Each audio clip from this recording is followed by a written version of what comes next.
another episode of Baroness Barker's Book Club, and today I am delighted to meet, for the first time, I think, Ann Davies, Plaid MP.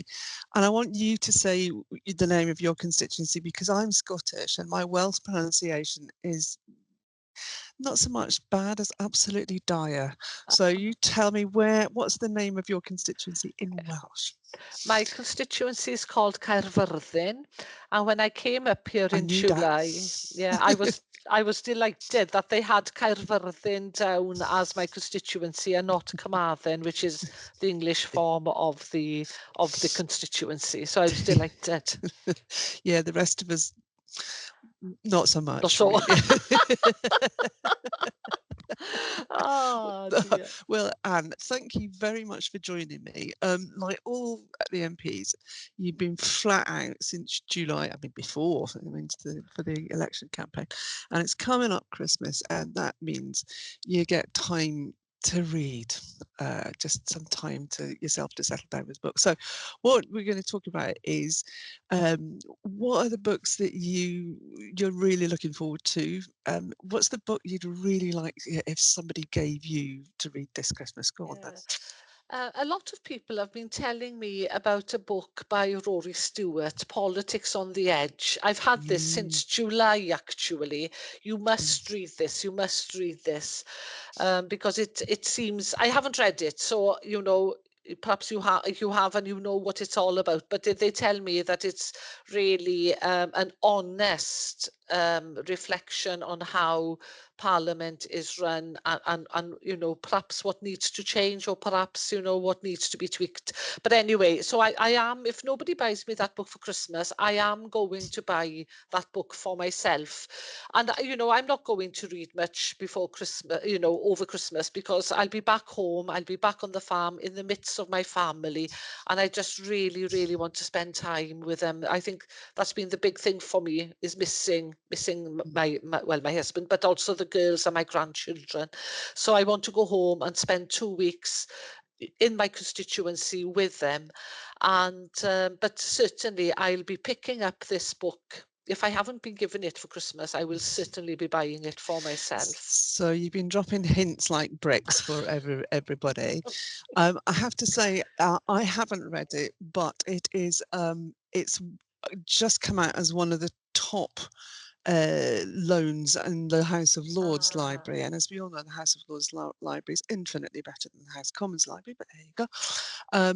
And so it is, and I can imagine that just having listened to Rory Stewart talk, I imagine that he's a very fine writer as well. But I do have to say that reading it over the Christmas holiday, that might be a bit of a busman's holiday, don't you think? If you go do that.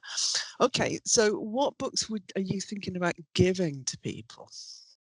Well, probably this is going to be a Welsh book, by Maynard Howells, who is a TV presenter, but also does a bit of production work as well for Telescope, a local company in southwest Wales, and they specialise in producing programs for the farming community.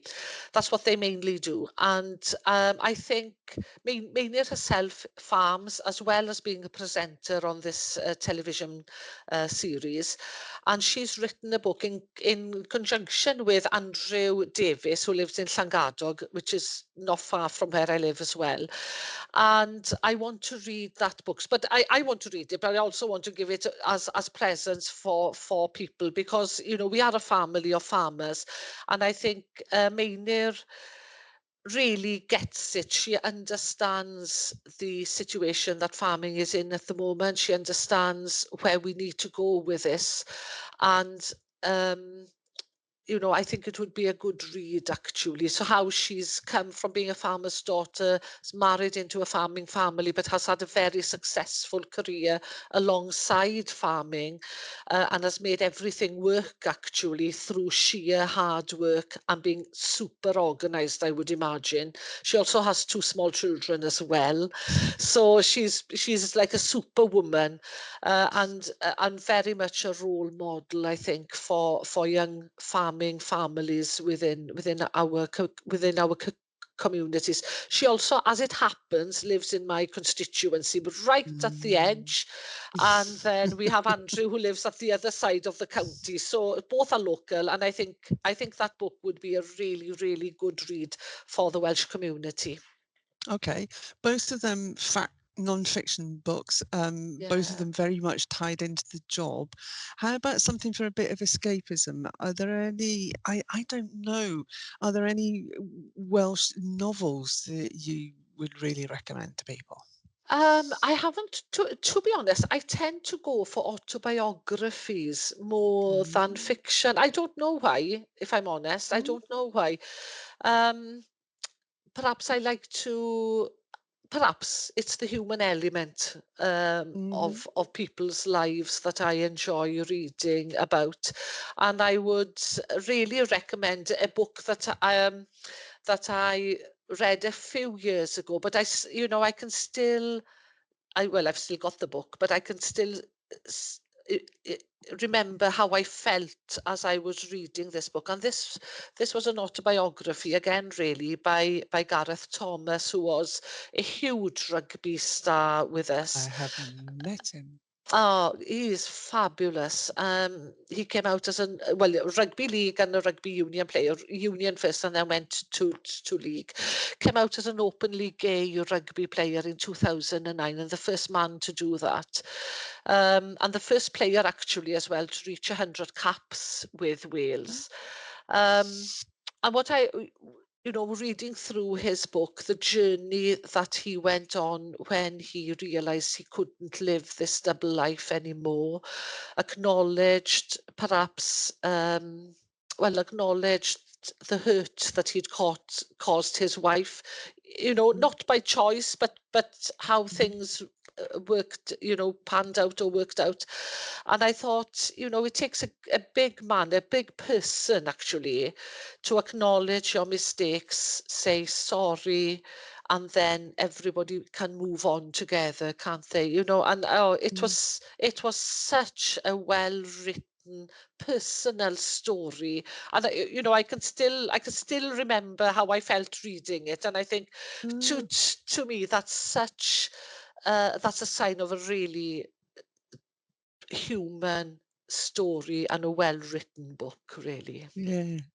I've heard Gareth talk at charity events. I've actually sat there with him and his mum and dad at a table, and he's recounted some of that, and Yeah, it was a massive, massive thing, and I say with as much sincerity as I can as a supporter of the Scottish rugby team. Big big thing that he did at the time yeah, for the sport, yeah. and now you've got the referee for the international Nine, rugby referee from Wales, who's also similarly gone on and spoken about yeah, stuff, and yeah. they all do it with the hope that no kid has to go through what they went through, and that's a really big thing, I think. Absolutely. And Nigel has actually written a book as well, Nigel Oh, Owens, yeah, and yeah. went through his story. Oh gosh, absolutely amazing. And it's such a huge, it's a for you to admit to some, or to be able to be honest about who you are. And I think this is perhaps the biggest story of it all, isn't it? Is if it helps anybody else be honest about who they are and that they can live the lives that they want to live or they can live, then we should just accept people for who they are. The both books superb. Okay, apologies. They chose right at this moment to rattle through this Uh, wonderful room with two trolleys, metal trolleys. They could not have made more noise if they had tried. So I'm sorry, I was really sorry about that. But I want you've that you've what you've done is you sparked with me the idea about the book. It's a book about a Welsh person that I would want to recommend to people, mm, and it's talking very much about how times have changed. Viscountess Rhondda. Not Right. many people know about Viscountess Rhondda. Do you know about Viscountess Rhondda? No, I I know she's don't. the. You got the excuse that she's from South Wales, so you're not having none of that. Yeah, I get that. Viscountess Rhondda. Her father owned the steelworks in Port Talbot. Oh, Her father was part of the First World War war cabinet. She was an only child. She and her father were on the Lusitania when it sank. She became not only a director of his company, but a director of several companies. And I think she was the first woman director, president of the Institute of Directors. She was a suffragette who was done for blowing up her postbox, and she was a lesbian. And on top of all of that, she led a really long campaign for women hereditary peers to be allowed to come into the House of Lords. She didn't oh, win. She died before the first female life peerages were awarded.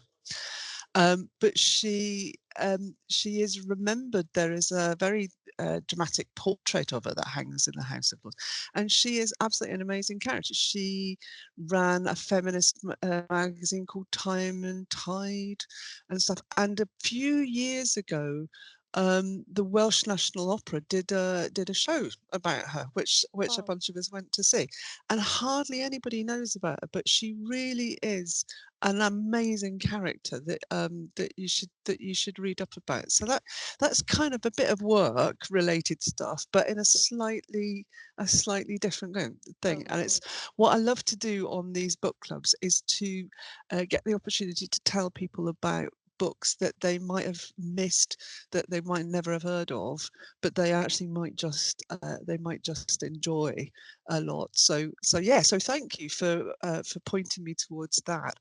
I'm not too sure on fiction in Wales. I know that in West Wales, you've had all these cracking crime thrillers, Welsh language crime thrillers and stuff Yeah. so I think people are busy, doing that. But if if listeners want to write into or get in touch with us and give us some suggestions about some more Welsh books, we'll be happy to add them into our Welsh book club. Um, I'll allow everybody a chance to do one thing if they want, which is to say a film or a TV program about Wales that you'd like to Oh, recommend. wow. Wow. Gosh, I should have thought about this before coming on. Film. You can do Publicum. That's about the only Welsh I've got, really. You don't want me to say Gavin and Stacey, so we'll move Well, on well, from no, that. no. I think you're allowed to have Gavin and Stacey. I No, really no, no, I do. shouldn't. I think we're But all I'm waiting looking for Gavin forward and to the we're Christmas all waiting for Gavin special. and Stacey. Yeah. Do you know, I enjoy, I don't watch much telly, and I didn't watch much telly, if I'm honest, before I came up here. I certainly, well, I don't watch any at the moment. But what I do enjoy when I go back is to watch, we've got a really good sitcom in Wales called Bobl y Cwm. I love watching that when I'm home. So I'm going to say Bobl y Cwm. Right, brilliant. Ann Davis, thank you very much for being a good sport. I know how difficult it was for you to join us this afternoon. I'm really, really glad we had this talk. And from me and all of us, a very happy Christmas. Thank you. Thank you.